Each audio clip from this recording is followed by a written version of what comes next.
నమస్తే Vishwas TV news కి స్వాగతం. ముందుగా ముఖ్యాంశాలు. స్టేజీ పైకి వెళ్తూ పడిపోయిన సీఎం స్టాలిన్ సాయం చేసిన ప్రధాని మోదీ. అయోధ్య రామయ్య ప్రాణ ప్రతిష్టకు వెళ్లి తీరుతా, ఎవరైనా ఏమైనా చేసుకోండి. హర్భజన్ సింగ్. పెద్దిరెడ్డి కాన్వాయ్ను అడ్డుకున్న అంగన్వాడీలపై పోలీసుల దాడి. ఖేలో ఇండియా యూత్ గేమ్స్ వేదికపై ఆసక్తికర ఘటన చోటు చేసుకుంది.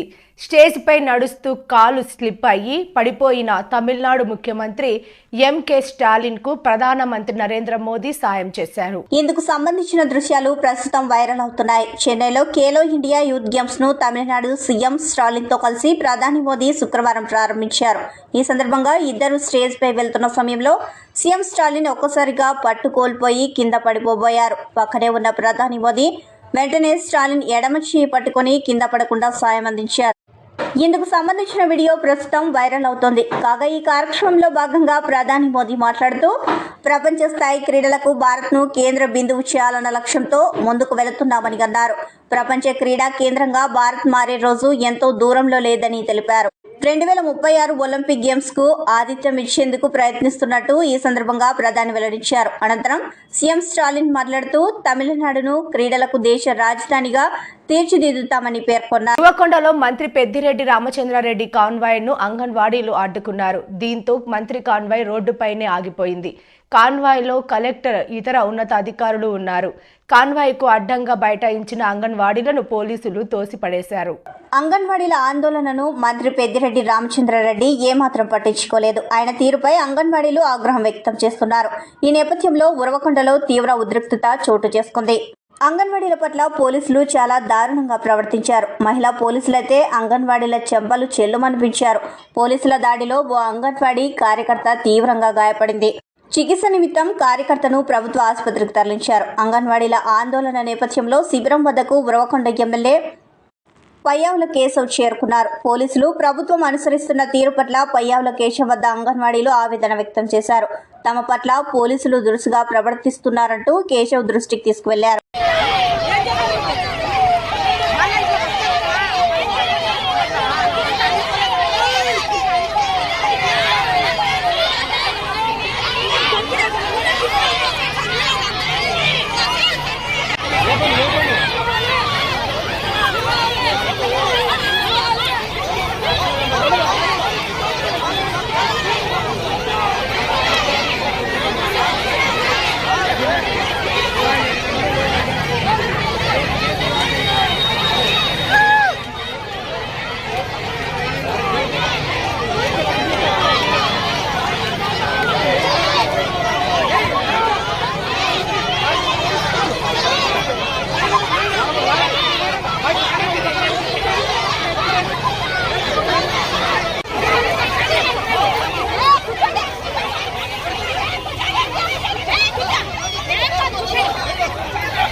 దేశ ప్రజలంతా ఎంతో ఆసక్తిగా ఎదురు చూస్తున్న అయోధ్య రామ మందిర ప్రారంభోత్సవానికి మరో 2 రోజుల సమయం మాత్రమే ఉంది.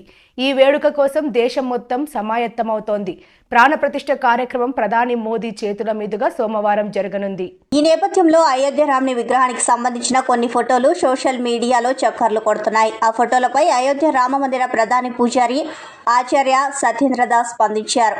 రాముడి విగ్రహం పేరుతో వైరల్ అవుతున్న ఫోటోలు నిజమైనవి కావు అని శ్రీరామ జన్మభూమి తీర్థక్షేత్ర ట్రస్ట్ ప్రధాన అర్చకుడు ఆచార్య సత్యేంద్రదాస్ వెల్లడించారు. ప్రాణ ప్రతిష్ఠ పూర్తి కాకముందే రాముడి విగ్రహం కళ్ళు బయటపడలేవని అన్నారు. రాముడి కళ్ళు కనిపించే విగ్రహం అసలు విగ్రహం కాదని అన్నారు. ఒకవేళ అదే అసలు విగ్రహం అయితే మాత్రం వెంటనే విచారణ జరపాలని అన్నారు. ఆ ఫోటోలు బయట పెట్టిన వారు ఎవరో తెలుసుకుని వారిపై చర్యలు తీసుకోవాలని అన్నారు. रामलला की जो प्राण प्रतिष्ठा है उसके संबंध में कि यह क्या प्राण प्रतिष्ठा होती है, इसकी सबको जिज्ञासा होती है।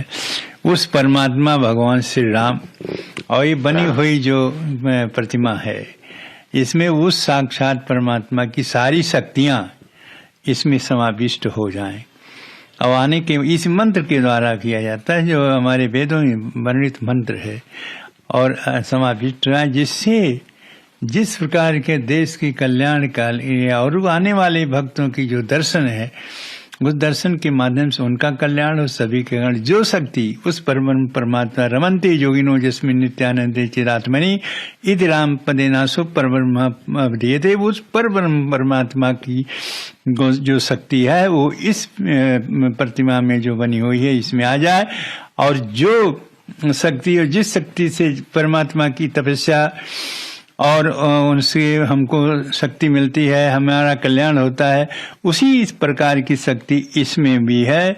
और इस परमात्मा के स्वरूप में विराजमान इस प्रतिमा के हम वैसे दर्शन करें तो वैसे हमको फल मिलेगा, जैसे साक्षात परमात्मा की तपस्या करने से प्राप्त होता है। यही है कि सारी शक्तियां जो भगवान राम की है वो इसमें समाविष्ट हो जाए, ये मंत्रों के द्वारा स्थापित किया जाता है। और इसीलिए जो भी प्रतिमाएं हैं उनका दर्शन करने वाले, पूजा करने वाले और जो मांगने वाले जो कुछ हैं वो सबका कल्याण होता है, सब कुछ उनको प्राप्त होता है। यही प्राण प्रतिष्ठा है। अच्छा, ये प्राण प्रतिष्ठा का जो प्रक्रिया है ये कितने दिन तक लगातार, जैसे कहा जा रहा है कि अब शुरू हो चुका है, ये लगातार एक आप देखें 17, 18, 19, 20, 21, 22 को खत्म समाप्त होगी, 22 को प्राण प्रतिष्ठा हो जाएगी।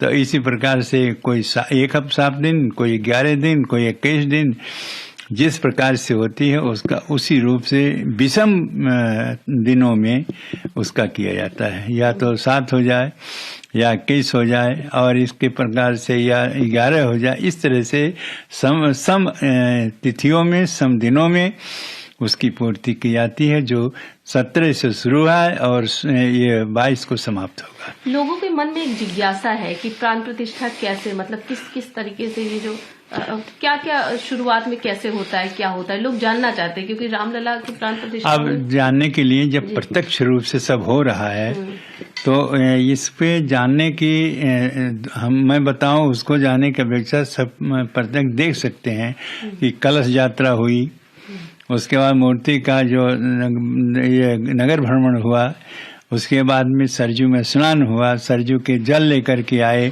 ये सारी प्रक्रियाएं जो है सामने दिखाई दे रही हैं, ये प्रारंभिक है। उसके बाद उसी जल से, सरजू के जल से सारी जो जितने काम हैं वो सब कुछ पूरा किया जाएगा। तो सब पूरा करने के बाद में तब ये 6 दिन तक चलता रहेगा।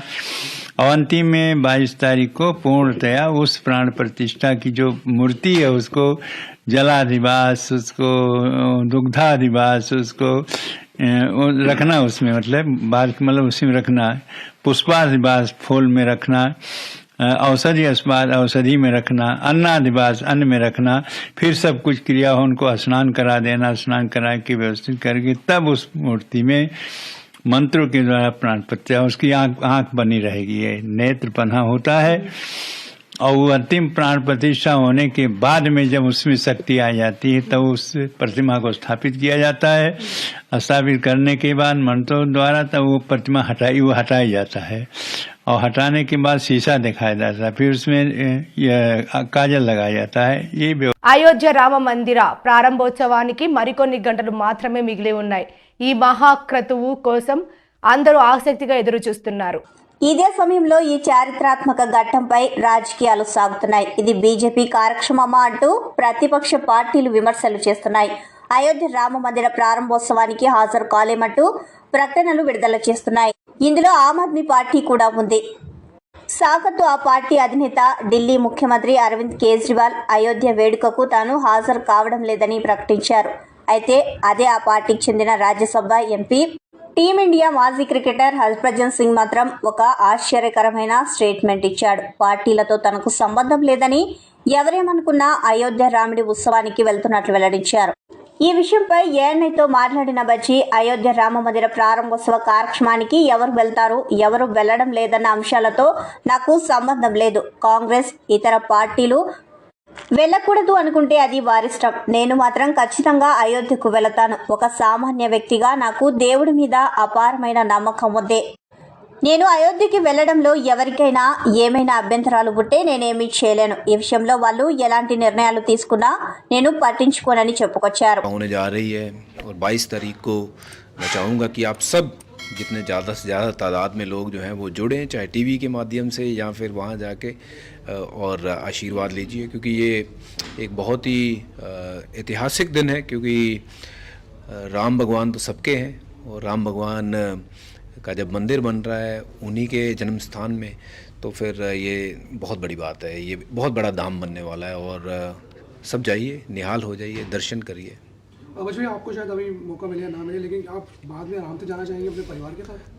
मैं ज़रूर जाऊंगा जी, क्योंकि मैं देखिए धर्म में बहुत ज़्यादा बिलीव करता हूँ और भगवान में बहुत ज़्यादा बिलीव करता हूँ, और मैं हर मंदिर, मस्जिद, गुरुद्वारे हर जगह नमस्तक होके प्रार्थना करता हूँ, और ज़रूर मैं जाऊँगा जब मौका मिलेगा, और उसमें कोई दो राय नहीं है, क्योंकि ये हमारा सौभाग्य है कि हमारे समय पे जब हम एग्जिस्ट कर रहे हैं वहाँ इस दौर में ये मंदिर का निर्माण हो रहा है, तो ये बहुत बड़ा धाम बनने वाला है। मेरी तरफ से बहुत बहुत मुबारकबाद आप सबको, हमारे प्रधानमंत्री साहब को, और उनके चलते हुए उनके नेतृत्व में ये काम हुआ, और बहुत बहुत मुबारकबाद उनको भी और पूरे देश को। देखिए कौन क्या कहता है ये बहुत अलग बात है, पर बहुत जो सही बात है वो यही है कि ये मंदिर जो है वो, ये धाम जो है ये बनने जा रहा है। ये हम सबका सौभाग्य है कि हमारे दौर में ये चीज़ें हो रही हैं, और हमें वहाँ जाना चाहिए, आशीर्वाद लेना चाहिए। और मैं तो यही कहूँगा कि कोई जाए ना जाए, मेरी जो भगवान में आस्था है और जो मेरा एक यकीन है, मैं तो ज़रूर जाऊँगा। और मैं कोई पार्टी जाए या ना जाए, मैं एक ये अपना मेरा स्टैंड है एज इंडिविजुअल जो बिलीव करता है भगवान में, तो मैं ज़रूर जाऊँगा। कांग्रेस को जाना है जाए, नहीं जाना है जाए, किसी को भी और जाना हो जाए। किसी को मेरे जाने से दिक्कत है तो वो भी, उनको जो करना है वो करे, क्योंकि मैं एक ऐसा इंसान हूँ जो मुझे लगता है कि ये भगवान में बिलीव करना है। जो चीज़ें हो रही हैं मेरे जीवन में, अगर मैं कुछ हूँ तो ये उसकी कृपा है, और ज़रूर आशीर्वाद लेने पहुँचूँगा। केजरीवाल जी ने ये कहा है कि उनको फ़ोन तो आया था लेकिन अभी तक निमंत्रण नहीं आया, लेकिन उनको फ़ोन पे ये कहा गया था कि एक जने को, क्योंकि भीड़ बहुत है। लेकिन केजरीवाल साहब का भी ये कहना है कि वो जाएंगे भी तो थोड़ी दिन बाद शायद, क्योंकि अपनी माता जी को लेकर, क्योंकि उनका पूरा परिवार उत्साहित है, और उनका साफ कहना है कि वो ज़रूर शामिल होंगे। हाँ बिल्कुल, देखिए अपनी अपनी ये एक सोच है, अपना अपना एक तरीका है कि ये आपने कब जाना है, आपने परिवार के साथ जाना है, कब जाना है। और केजरीवाल साहब का प्लान मुझे नहीं पता, वो कब जा रहे हैं, और निमंत्रण के बारे में मुझे पता नहीं है। बट मैं तो ये ज़रूर कहूँगा कि जब मुझे भगवान राम के मंदिर में जाने का मौका मिलेगा, और वो ये निमंत्रण आए या ना आए, बट मैं वहाँ ज़रूर पहुँचूँगा, क्योंकि ये मेरा एक अपना बिलीफ है उनमें। और मैं हर मंदिर, गुरुद्वारे और मस्जिद जहाँ पे भी भगवान का वास है, मैं वहाँ जाता हूँ, नमस्तक होता हूँ, आशीर्वाद लेता हूँ। वजह बस आखिरी सवाल की मूर्ति की जो है तस्वीरें वायरल हो रही है, जो वहाँ पे आपने शायद देखी हो, वो मूर्ति पे आपको कैसी लगी? भगवान की मूर्ति तो देखिए बहुत ही अच्छी है, और अच्छा लग रहा है देख के, और बस सामने से देखना चाहूँगा और सर झुका के आशीर्वाद लेना चाहूँगा, क्योंकि ये बहुत बड़ी चीज़ होने जा रही है। और मैं दूसरी पार्टियों को या किसी भी पार्टियों को जो ये बातें कर रहे हैं कि पॉलिटिक्स हो रही है, ये हो रहा है, तो मैं सबको यही कहूँगा, छोटा हूँ पर ये बात ज़रूर कह सकता हूँ कि एटलीस्ट धर्म के नाम पे जो आप कह रहे हो कि ये चीज़ें आप। అనకాపల్లి జిల్లాలో ఘోర రోడ్డు ప్రమాదం, ముగ్గురు మృతి. అనకాపల్లి శంకరం గ్రామం వద్ద జరిగిన రోడ్డు ప్రమాదంలో 2 మహిళలతో పాటు 4 ఏళ్ల బాలుడు మృతి. బిక్కవోలుకు చెందిన వీరంతా శ్రీకాకుళం అరసవెల్లి సూర్యనారాయణ స్వామిని దర్శనం చేసుకుని కారులో తిరిగి వస్తుండగా అనకాపల్లి శంకవరం వద్ద కారు టైర్ పంచర్ అయి డివైడర్ను ఢీకొనడంతో ఈ ప్రమాదం చోటు చేసుకుంది. మృతులంతా ఒకే కుటుంబానికి చెందిన వారుగా పోలీసులు గుర్తించారు. ఘటనా స్థలాన్ని చేరుకున్న అనకాపల్లి డీఎస్పీ సుబ్బరాజు మృతులను అనకాపల్లి ఎన్టీఆర్ హాస్పిటల్కు తరలించారు.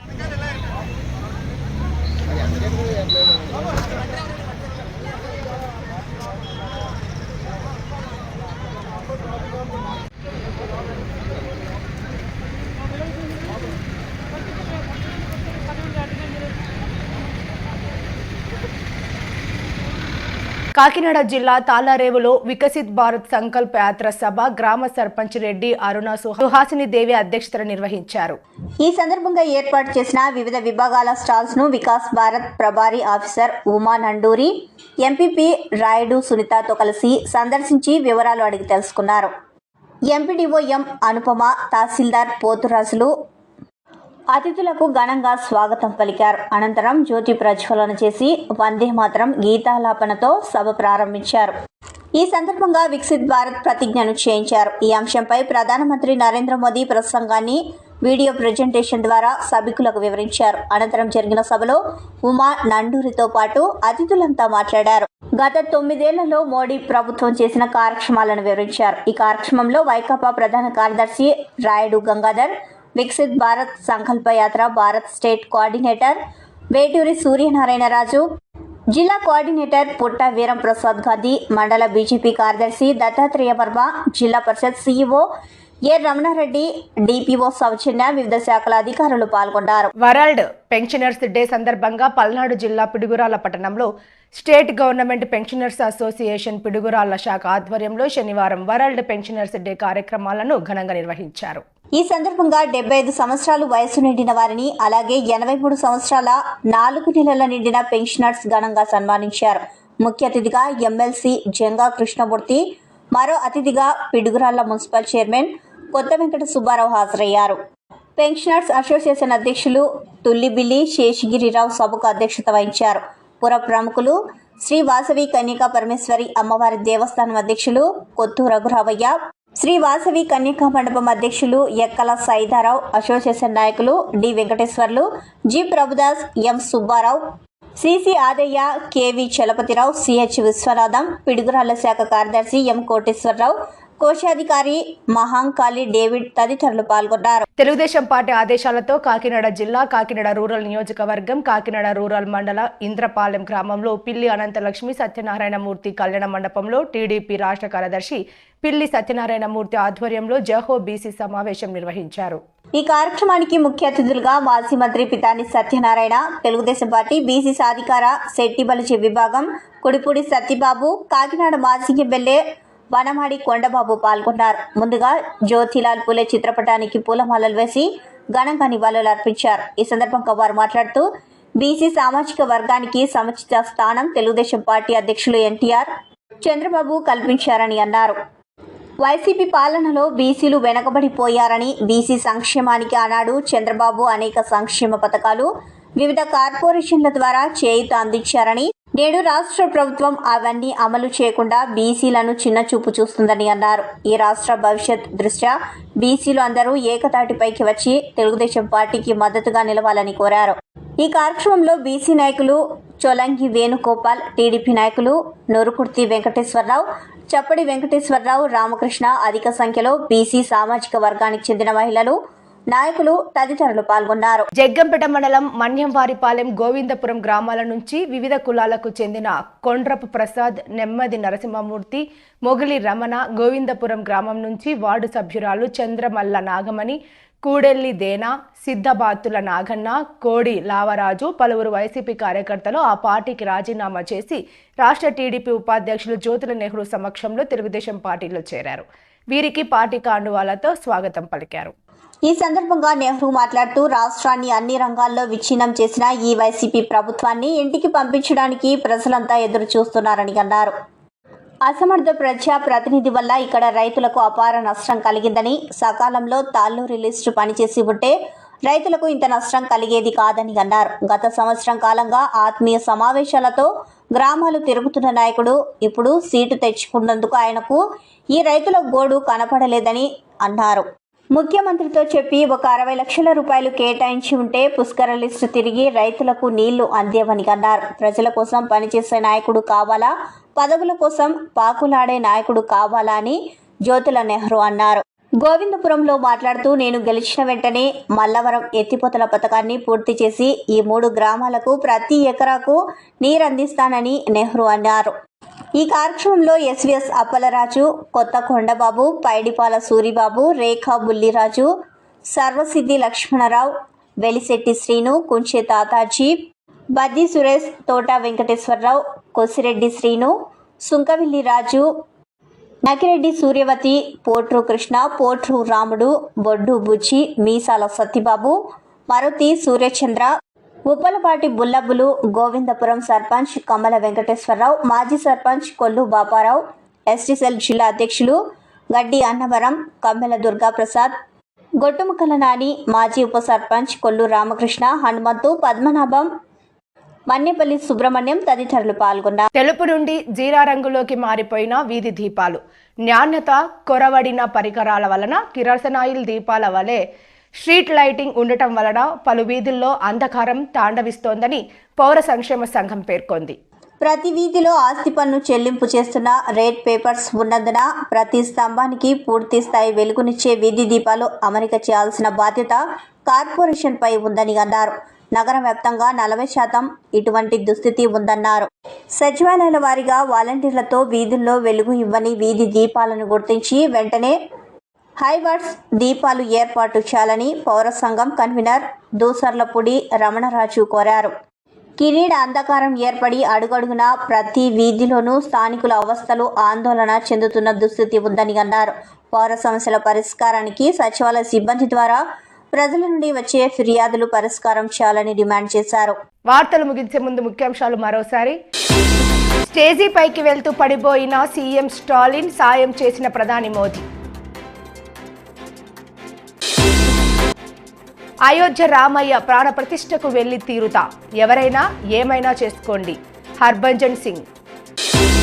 పెద్దిరెడ్డి కాన్వాయ్ను అడ్డుకున్న అంగన్వాడీలపై పోలీసుల దాడి. ఈ వార్తలు ఇంతటితో సమాప్తం. నమస్కారం.